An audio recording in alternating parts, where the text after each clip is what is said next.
오늘은 시편 22편 말씀을 나누면서 또 말씀 속에서 은혜를 나누고자 합니다. 시편 22편 표제에 보시면 다윗의 시라고 적혀 있습니다. 이 저자가 다윗이라는 뜻이죠.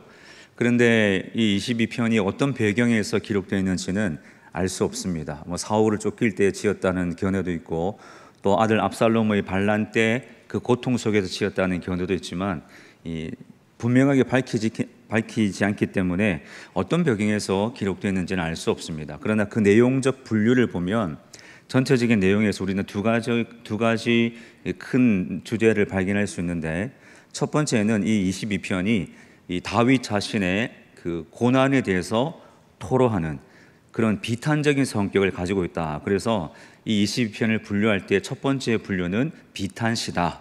한 개인, 한 시인의 그 고통 속에서 부르짖는 탄식하는 내용이기 때문에 첫 번째 분류는 비탄시입니다. 그런데 또 두 번째 이 시를 분류할 수 있는 내용은 22편에 보면 예수 그리스도에 대해서 묘사하는 내용이 굉장히 많습니다.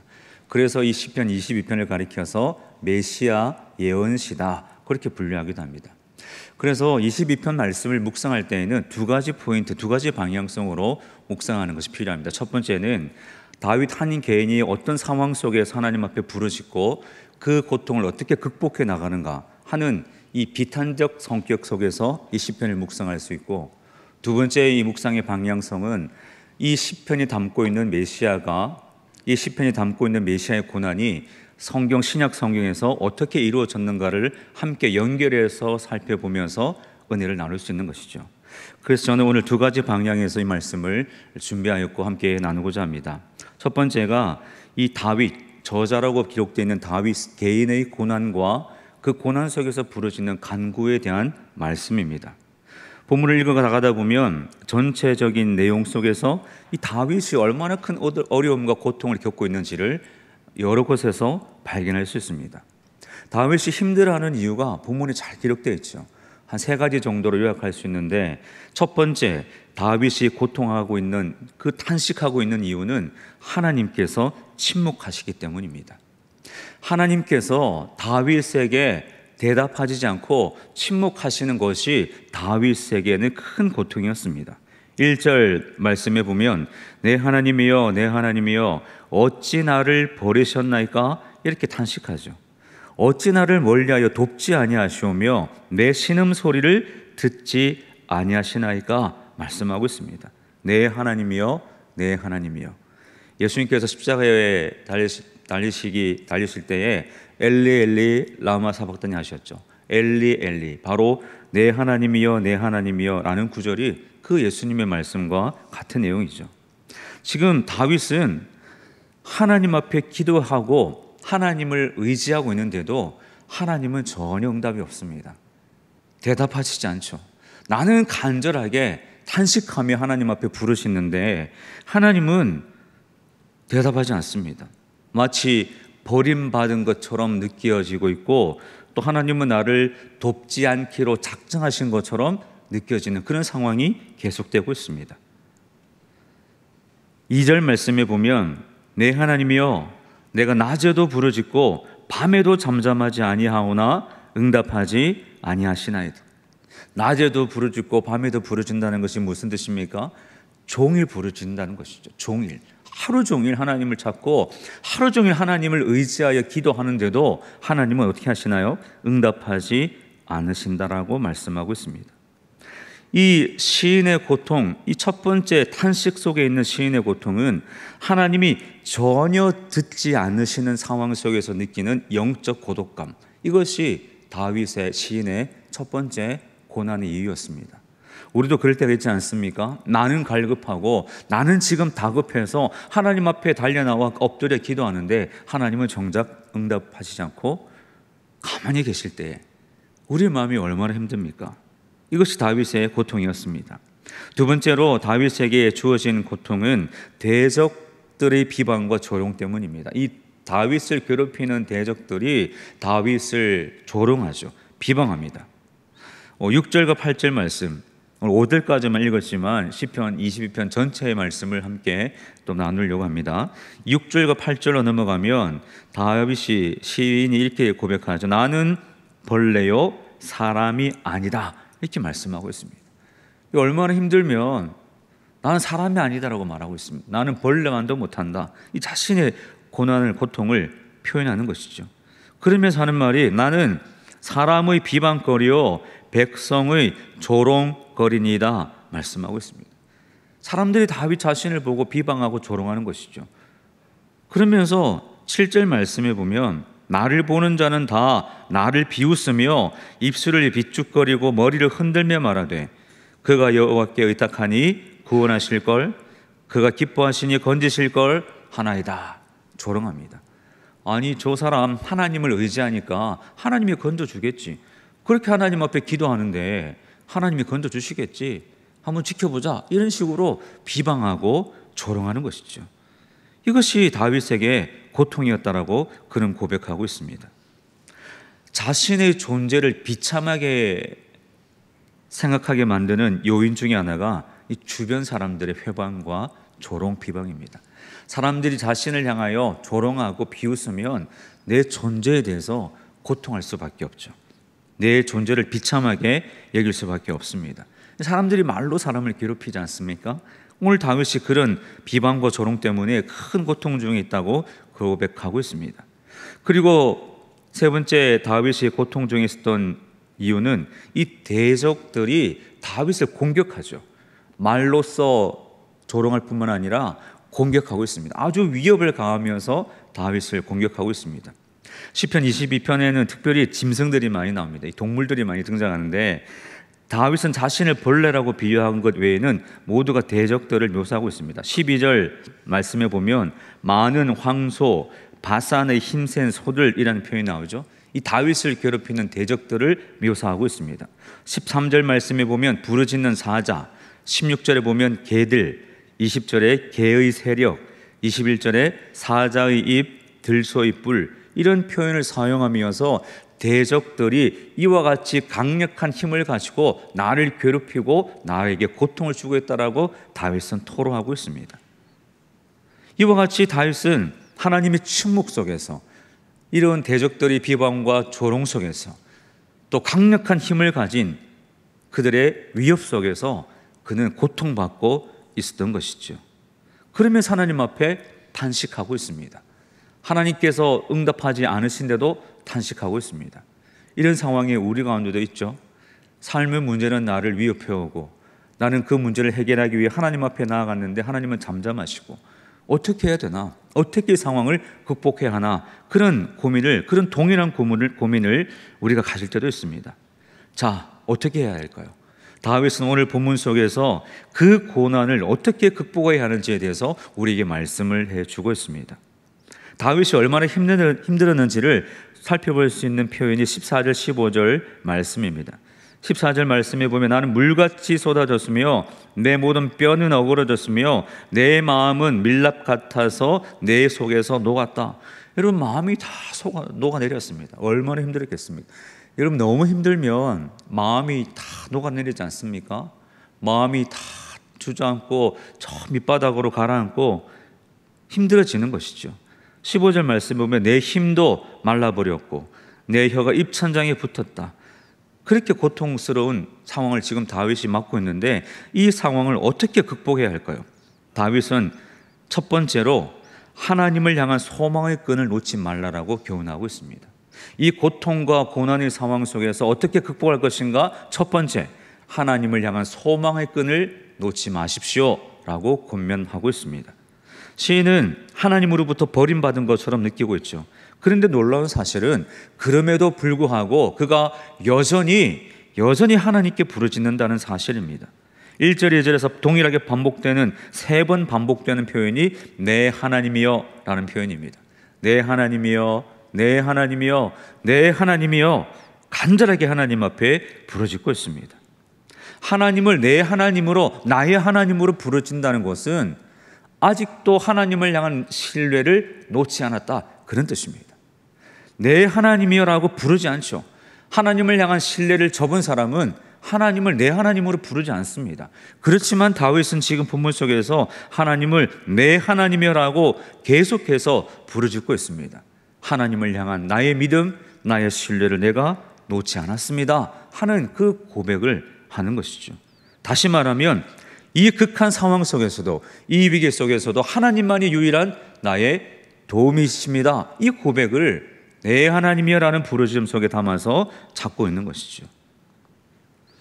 여러분, 하나님의 마음은 어떨까요? 우리는 이렇게 하나님 앞에 부르시는데 하나님의 마음은 어떨까요? 하나님은 침묵하신다고 해서 우리를 향한 하나님의 마음이 멀리 떠나버린 것입니까?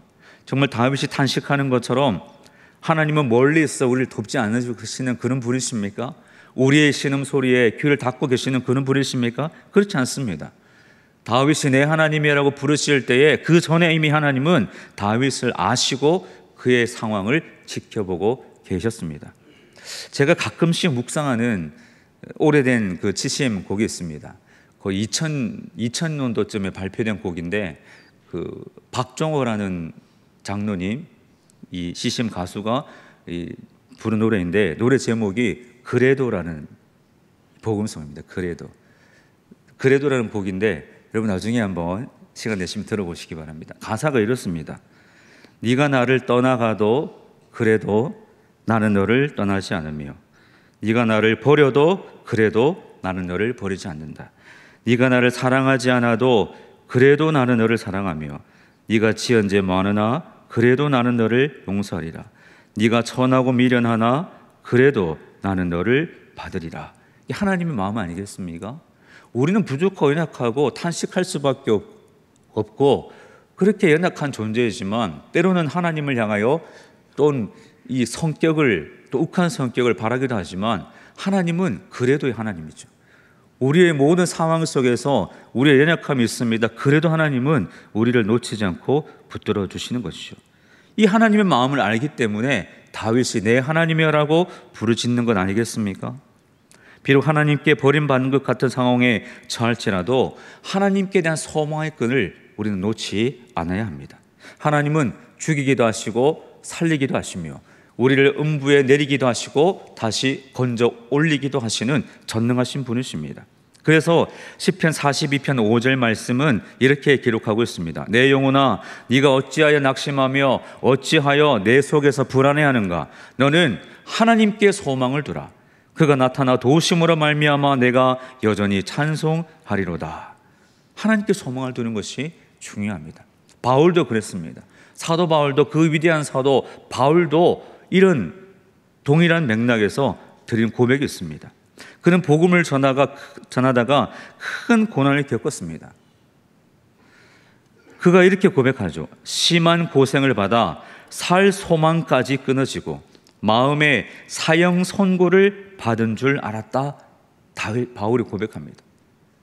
살 소망까지 끊어지는 그런 상황이 나에게 있었고 마음에 사형 선고를 받은 것 같은 그런 상황이 복음을 전하다가 내 마음에 생겼다라고 바울은 고백하고 있습니다. 그런데 바울이 겪었던 이 상황을 바울은 어떻게 해석하느냐? 그는 이렇게 해석합니다. 이런 상황에 나에게 주어진 것은 오직 죽은 자를 다시 살리시는 하나님만 의뢰하게 하심이라 고백하고 있습니다. 그 고통이 주어진 이유는 내가 더욱더 하나님을 의뢰하게 하시기 위해서 하나님이 잠시 나에게 주시는 고통이라고 그는 해석을 하는 것이죠. 이것이 바로 위대한 신앙인의 고백 아닙니까?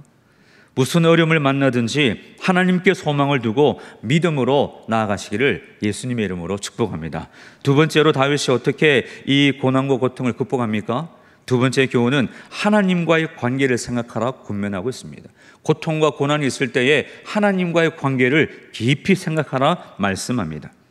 이 상황에서도 시인이 하나님을 찬양했죠. 3절 말씀에 보면 이스라엘의 찬송 중에 계시는 주여 주는 거룩하시니다 라고 고백합니다. 너무나도 고통스러운 상황이었지만 기도 응답이 없는 절망이었지만 그래도 다윗은 하나님을 찬양했습니다. 이렇게 찬양할 수 있는 이유가 무엇입니까? 이런 고통 속에서 하나님은 잠잠하시지만 그래도 하나님을 찬양할 수 있는 이유가 무엇입니까? 9절 말씀을 보십시오. 그 이유는 매우 간단했습니다. 본문 9절 말씀에 22편 9절 말씀에 보면 주께서 오직 주께서 나를 모태에서 나오게 하시고 내 어머니의 젖을 먹을 때에 의지하게 하셨나이다 말씀하고 있습니다. 주께서 나를 주님을 의지하는 사람으로 만들었지 않습니까? 그렇게 말하는 것이죠. 10절도 그렇습니다. 10절에 보면 내가 날 때부터 주께 맡긴 바 되었고 모태에서 나올 때부터 주는 나의 하나님이 되셨나이다. 이 놀라운 고백이죠. 내가 모태에서 나올 때부터 주는 나의 하나님이다. 내 평생에 하나님은 나의 하나님이었지 않습니까? 나를 만드신 분도 하나님이고 내가 태어나게 하신 분도 하나님이고 나의 출생부터 지금까지 모든 상황 속에서 내 평생에 하나님은 나의 하나님이지 않습니까? 이 고백을 드리는 것이죠. 이 고백 속에 담겨있는 의미가 무엇인가요? 관계입니다. 관계. 하나님과 나의 관계. 그래서 다윗은 고통과 고난 속에서 내가 하나님 앞에 어떤 사람이고 나와 하나님은 어떤 관계에 있는지를 그는 묵상했습니다. 가만히 생각해 보니 지금은 하나님이 침묵하시지만 그러나 가만히 생각해 보니 하나님은 나의 하나님이 아니신가? 나를 만드신 분이 아니신가? 나를 지으시고 내가 이 모태에서 나올 때부터 나를 주관하신 하나님이 아니신가? 그 고백을 드리는 것이죠. 나와 하나님과의 관계가 이러하니 이 잠시의 고난, 이 고난 속에서 내가 어찌 주저앉으리요? 그렇게 다윗은 고백하는 것입니다. 천지를 만드신 하나님이 나의 아버지라고 고백하는 것이죠. 우리가 어려움을 당할 때에, 고통을 당할 때에 무슨 생각을 할 수 있을까요? 그 상황에 집중하지 마시고 하나님과 나의 관계에 집중하셔서 묵상해 보시기 바랍니다. 너무 문제에 몰입하다 보면 하나님이 보이지 않죠. 잠시의 고통과 그 고난에 빠져들다 보면 하나님이 보이지 않을 때가 있습니다. 그러나 상황을 보지 말고 문제에 초점을 맞추지 말고 하나님과 나의 관계, 하나님은 내 아버지가 되시며 나를 지으시며 내 모든 인생을 알고 계시는 나의 아버지가 바로 하나님이라는 사실을 깊이 묵상해 보시기 바랍니다. 이 하나님과 나의 관계를 기억할 때에 우리가 일어날 수 있고 승리할 수 있는 것이죠. 하나님이 나의 아버지이시기 때문에 나는 절대로 망하지 않고 나는 절대로 죽지 않습니다. 이것이 우리가 하나님 앞에 나아가는 믿는 자의 고백이죠. 주님 앞에 내가 어떤 존재인지 하나님과 나의 관계를 깊이 묵상하며 이 고난을 뚫고 나아가는 그런 은혜가 있어지기를 바랍니다. 세 번째로 다윗이 어떻게 고난을 극복할 수 있습니까? 그는 기도합니다. 잘 아는 내용이죠. 워낙 기도하는 사람이 다윗이었기 때문에 다윗은 기도하고 있습니다. 그런데 그냥 기도가 아니라 과거의 역사를 현재화시키는 기도를 드리고 있습니다.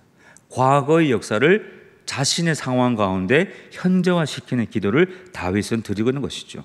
기도는 하나님을 붙드는 것입니다. 그런데 오늘 본문에서 시인은 하나님으로부터 버림받은 것 같은 위기 속에서도 하나님을 더 강하게 붙들고 있습니다. 이것이 신앙의 위대함이죠. 3절부터 5절 말씀을 보십시오. 이스라엘의 찬송 중에 계시는 주여, 주는 거룩하시니이다.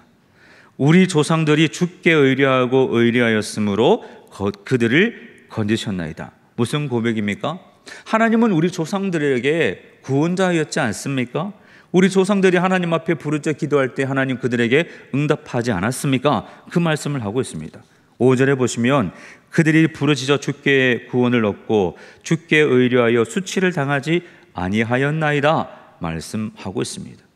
하나님은 우리 조상들이 하나님 앞에 부르짖어 기도할 때 다 응답해 주셨습니다. 하나님을 의뢰할 때에 수치를 당하지 않도록 다 막아주셨습니다. 그러면 저는요, 이렇게 나가는 거죠. 하나님은 조상들에게 응답하신 분이 아니십니까? 그 응답이 왜 나에게 임할 수 없는지요? 하나님 나에게도 응답하여 주시옵소서 라고 다윗은 기도하는 것이지요. 지금 과거 역사를 회상하면서 이 다윗이 고통을 겪고 있는 오늘 지금 여기의 문제를 덜먹이는 겁니다. 즉 지금의 고통을 극복하기 위해서 과거에 하나님께서 어떻게 역사하였는지를 회상하면서 그 과거의 응답에 근거하여 지금 나의 문제도 응답해 주실 것을 하나님 앞에 간구하는 것이죠. 오늘 우리가 기도 드릴 때에 그냥 삶의 문제만 가지고 기도할 수도 있지만 오늘 다윗처럼 기도할 필요가 있습니다. 우리가 문제를 가지고, 삶의 문제를 가지고 하나님 앞에 기도할 때에 우리가 하나님의 역사를 근거로 기도하는 것이 중요합니다. 하나님이 어떤 분이신가, 어떻게 역사하셨는지를 하나님 앞에 함께 고백하면서 지금 나의 기도를 올려드리는 것이 필요합니다. 오늘 다윗이 바로 그 기도를 드리지 않습니까? 하나님은 과거의 조상들에게 응답하신 분이라면 지금 나에게도 얼마든지 응답하여 주실 줄 믿습니다. 하나님은 신실하신 분이기 때문에 누구에게는 응답하시고 누구의 기도는 귀를 닫는 그런 분이 아니지 않습니까? 하나님 역사해 주십시오 말씀하고 있습니다. 우리가 이런 기도가 필요하죠. 여러분, 그래서 성경을 많이 읽으실 필요가 있습니다. 성경 안에서 하나님이 응답하신 그 내용들을 가지고 하나님 앞에 기도해 보시기 바랍니다. 하나님 모세의 기도에 응답하셨죠? 왜 저의 기도에 응답하지 않습니까? 응답하여 주실 줄 믿습니다. 하나님은 다윗의 기도에 응답하여 주셨죠? 저의 기도에도 응답하여 주실 줄 믿습니다. 이렇게 하나님의 역사를 근거로 기도할 필요가 있죠.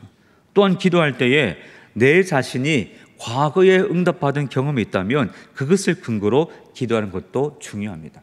하나님, 저의 지난날 속에 하나님 저의 인생을 이렇게 인도하시고 응답해 주셨습니다. 지금 저의 삶도 이 문제도 하나님 응답하여 주실 줄 믿습니다. 이렇게 기도할 필요가 있죠.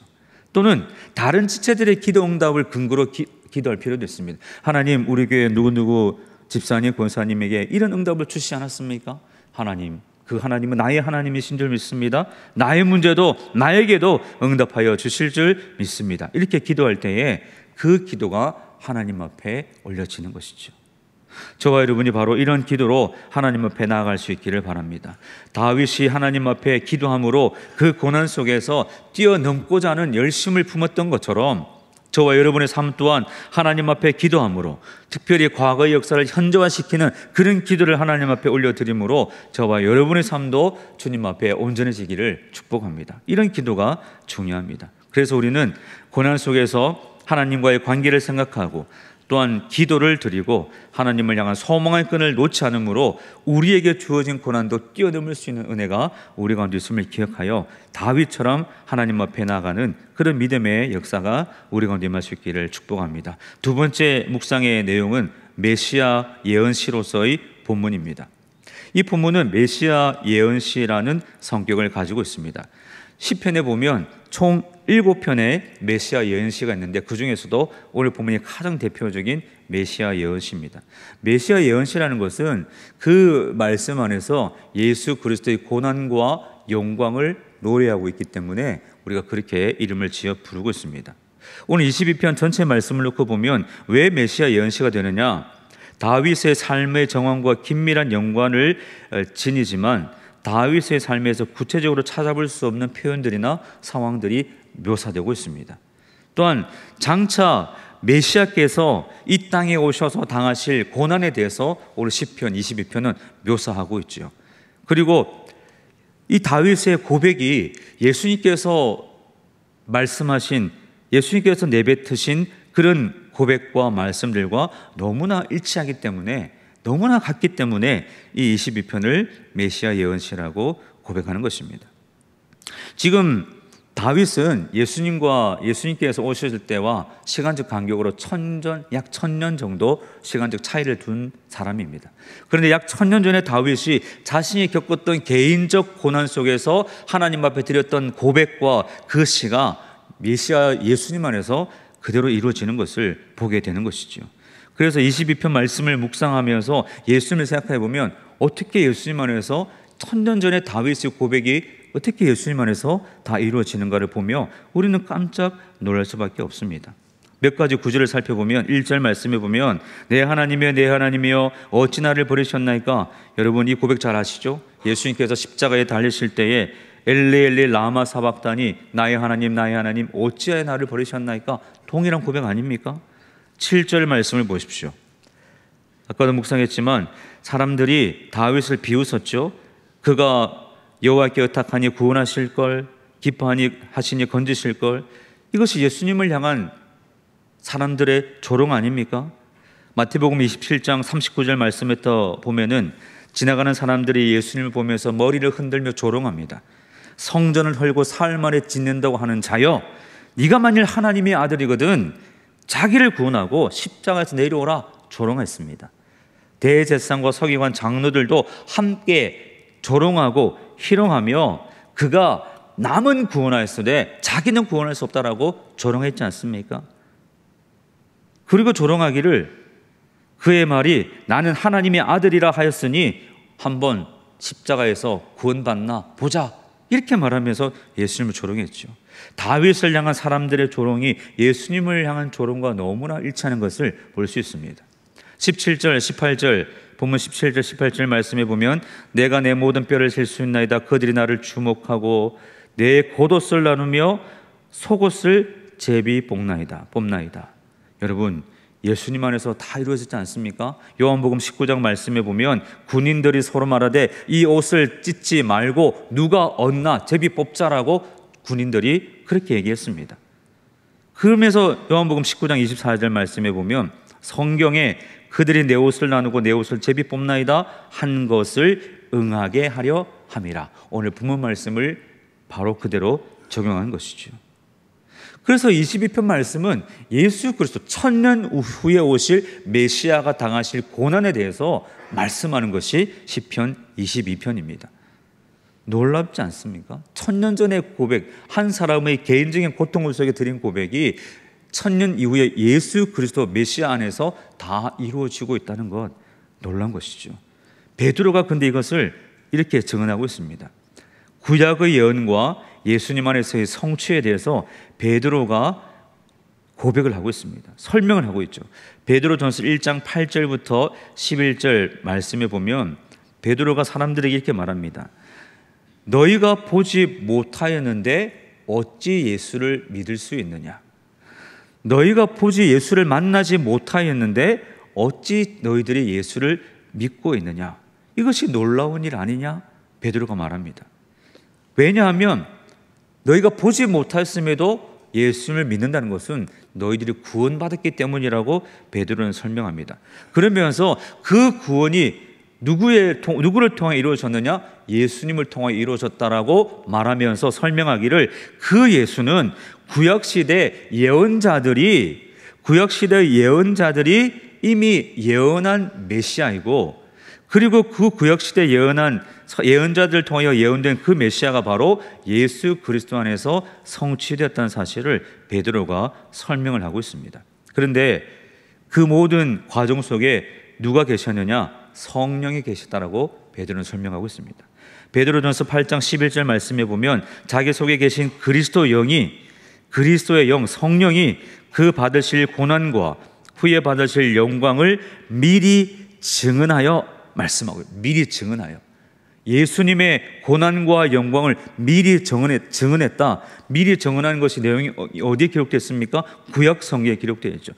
예언자들을 통하여 성령의 예언자들을 통하여 예수님이 당하실 고난과 승리를 구약 성경에 미리 증언해 놓았고 그 미리 증언한 내용이 예수님 안에서 성취되었노라 말씀하고 있습니다. 그 예를 우리는 시편 22편을 통하여서 확인할 수 있는 것이죠. 그래서 예수님의 고난은 구약부터 성령께서 미리 증언한 사건이라고 말씀하는 것이죠. 그 구약의 예언이 예수님 안에서 성취되고 있습니다. 이것이 성경의 통일성이요 그 어떤 것으로도 설명할 수 없는 성경의 놀라운 일맥 연결고리요 놀라운 구속사적인 증거라는 것을 말씀하고 있습니다. 그래서 이 성경을 보면 하나님께서 얼마나 놀라우신 분인가를 알 수 있습니다. 이 구약시대부터 신약까지 우리의 구원을 이루기 위해서 아주 큰 그림을 그리시면서 메시아의 구원이 구약시대부터 쫙 흘러가게 하시고 그리고 그 예언을 통해 예수 그리스도가 오셔서 고난받고 승리하심으로 그 성경 전체의 큰 주제가 완성되도록 하시는 하나님의 놀라운 섭리를 우리는 성경 안에서 보게 되는 것이죠. 그리고 그 한 장면을 시편 22편을 묵상하면서 발견하게 되는 것입니다. 하나님은 우리의 구원을 이렇게 오랫동안 준비하시고 계획하셨습니다. 그리고 우리의 구원을 이루신 것이죠.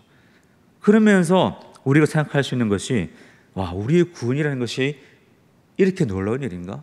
이렇게 오래전부터 계획하시고 그 계획대로 일을 진행하시고 성취하실 만큼 나의 구원이 놀라운 일인가 생각해 보면 우리는 하나님, 나를 향한 하나님의 구원, 나를 구원하시기 위한 하나님의 계획, 이 사실 앞에서 놀라고 그 은혜 앞에서 감사할 수밖에 없는 것입니다.